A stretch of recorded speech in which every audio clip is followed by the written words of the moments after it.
What's the path to profitability? Like, how do you make money in the long term, even for investors, right? To know, like, okay, I'm investing in this company, and then eventually they're going to become profitable or sell or go public. Because you say you don't like advertisers, so the subscription-based model, that's the only way that you're going to plan to make money? No, that's not the only way. It's not. No, I can't tell you every other way we're going to make money, because there are other things. There's layers on top of layers that are built in ways that you can do this. But I'm keeping those a secret, because again, nobody thinks of this stuff. So it's like, oh, okay, cool.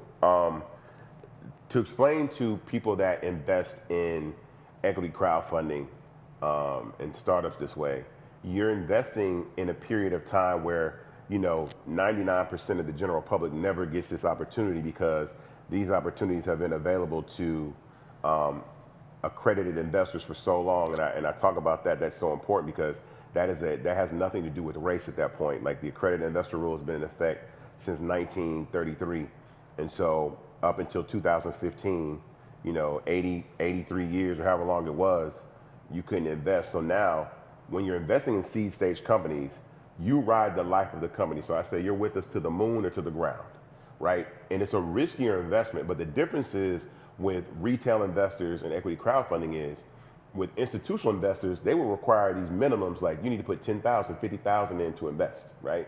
And everybody can get $10,000, $50,000, but $499, people gonna spend $499 at Mastro's or some steakhouse or at the strip club or whatever it is. And they might spend $499 like 2 or 3 times this month. You understand what I'm saying? Because people always say, like, okay, people don't really have money. I was like, the black community spends $2.2 trillion a year on shit. You're telling me that you can't take a weekend off and say, look, I'm not gonna spend $499 on this fresh fit, and and taking some girl to dinner or whatever, or buying whatever we buy, and say, just this one moment, I'm gonna throw some money in here in this startup, and I'm gonna forget about it. And what happens is, you ride with us to what is called a liquidity event. So how people exit companies. So when you hear these conversations about these entertainers, celebrities, people that have invested in startups, when Will.i.am was talking about how he was in Beats and he was an investor in Beats, and then he got paid when they sold to Apple. So that's the same way. It's either an acquisition or you go public. So when you hear people like, okay, Coinbase goes public, whatever, then they cash out their shares. So those are the two eventualities for fan base. It's either going public, which is like, okay, cool, we go public, we're putting a portion of the company available for the general public, for retail investors to invest, but that's way after the fact. That's after we already done got to $1 billion valuation. It's like, cool, you're gonna see that return on your investment, but it's gonna be way slower than these high risk investments that don't require a lot of capital, or someone that is not, I guess a too big of a competitor will come along and purchase us, like, outside of what's going on. Because I know Facebook wouldn't purchase us, because they're already on the head for trying to buy too much stuff anyway. So someone would be like, all right, cool, we're gonna come along and purchase fan base, and then everybody cashes out and walks off into the sunset with a bag. Yeah. Are you finding that, because I would imagine that a lot of the people who are using crowdfunding or using it for the first time, are you finding yourself having to go through an education process for some of the investors, or are people, because of the time and obviously the financial revolution that's happening, they're coming in with a different knowledge base when coming to invest in the company? No, the irony in that is that most people, I always say politics and finance, you guys probably know this more than anything. It's like, when you guys start talking about some of the stuff you're talking about, 99% of the people get intimidated and just turn off. You really it's your responsibility to learn what you guys learned. Just as much as I learned about tech and investing in startups, it's your job to educate yourself on those things. And the same thing in politics. People feel like you're talking over their head, so they don't want to look stupid. They don't feel like, I don't know what the hell he's talking about.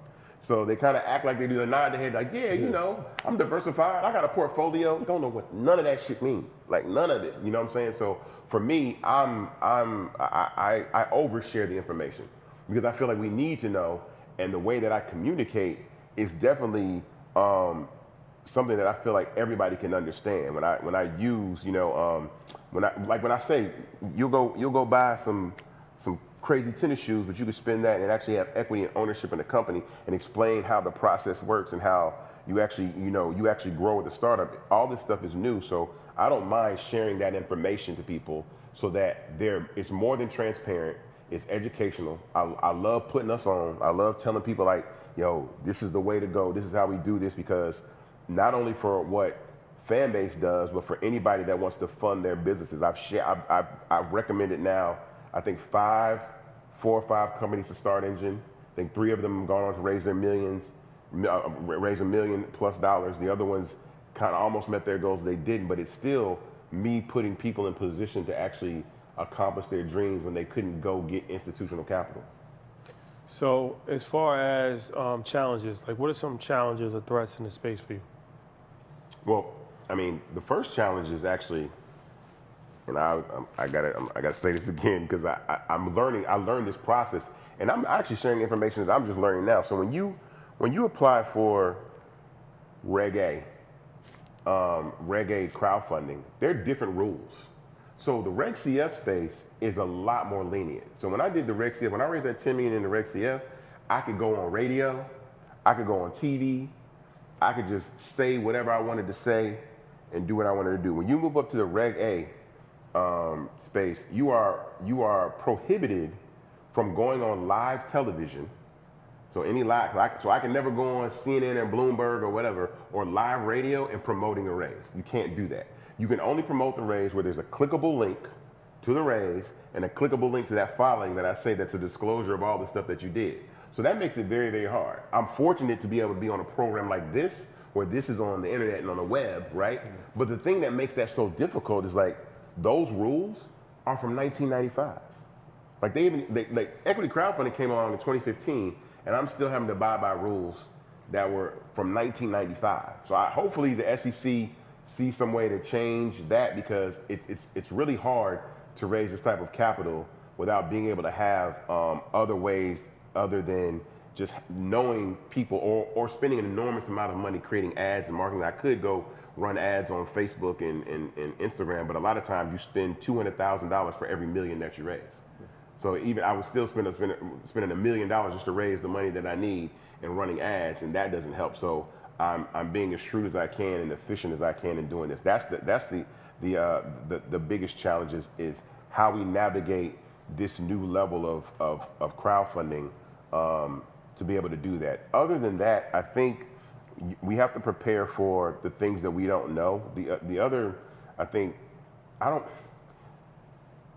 always know that they're challenges, but I don't look at them as challenges. I just look at them as puzzles that I have to solve, or things that I have to learn, or obstacles that you have to overcome. It's not like I'm stuck. I believe that capital, again, I confidently believe that capital is probably the biggest hurdle to most anyone building their businesses. We don't have problem creating great ideas.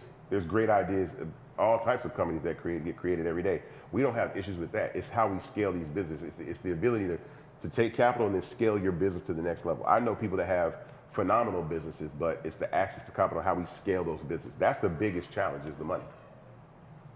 So as you're scaling, you got to build a team.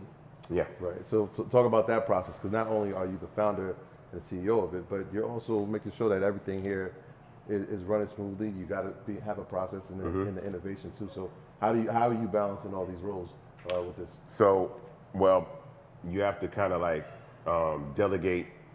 You have to actually delegate responsibility. So I've done a lot of delegating responsibility. My CTO, COO, Ramiro Canovas, brilliant guy. Silvana, who's our finance director, who's our interim CFO, and then underneath them, they're building teams. And so it's my job. Like I'm a visionary. I accept my role as a visionary. I'm the big ideas, the overall general direction of what Fanbase is going to do. But I trust the people that I brought on board to handle those fine details. But I also educate myself on that process, especially the way that we did it through equity crowdfunding. I say this all the time. Through equity crowdfunding, I know more about my business than most people do, because I got to know the finances. I got to know the corporate structure. I got to know the taxes and the legal. I got to know all these SEC rules and regulations and all these things that most people never think about. They just go get money from some investor and don't realize they screwed up or what they own. So this raise is also going to help us actually attract more talent. I think we need to be able to hire people that are worth $250,000 a year of salary. Like, we need to be able to hire people that really know marketing and know advertising and know different forms of development. You know what I'm saying? It's not like, I think the team can build anything, but it doesn't hurt to be able to say, oh, you're the guy that builds algorithms on TikTok or used to work there. Yeah, come over here and build ours, and we'll be able to actually get talent that competes in all these other companies to be able to do that. And that's the most important thing I think people know. I always hear people, say, well, do you have, well, what about the algorithm or what about, and I'm like, yo, like, you don't understand how much all this costs. So, and able to do that, I'm not some guy that can go get 45 million bucks and buy a Ferrari and say I'm a tech founder and not do anything with it. Like, I would spend that money very meticulously. And I know being in Atlanta also stretches our paper crazy because we're not in San Francisco where you got to pay people $250,000 salaries just to walk in there, or the real estate's so crazy expensive. And I'm isolated. I like the fact that I'm here. I like that I'm underestimated. So I get to build a team that no one thinks is going to do that, but they have to respect the technology. There's nobody even when I got off the phone with Chameleonaire, he was like, and I gave him some of the other things that we're working on behind the scenes. He goes, this doesn't look like you've raised $10 million. He goes, this is like you've raised 40. I said, I know. I said, that's why I said, you gave me $40 million. You know what I would do with $40 million? I wouldn't, there's nothing, I'm so serious about this, and my tone doesn't change, my energy doesn't change, my commitment to this doesn't change.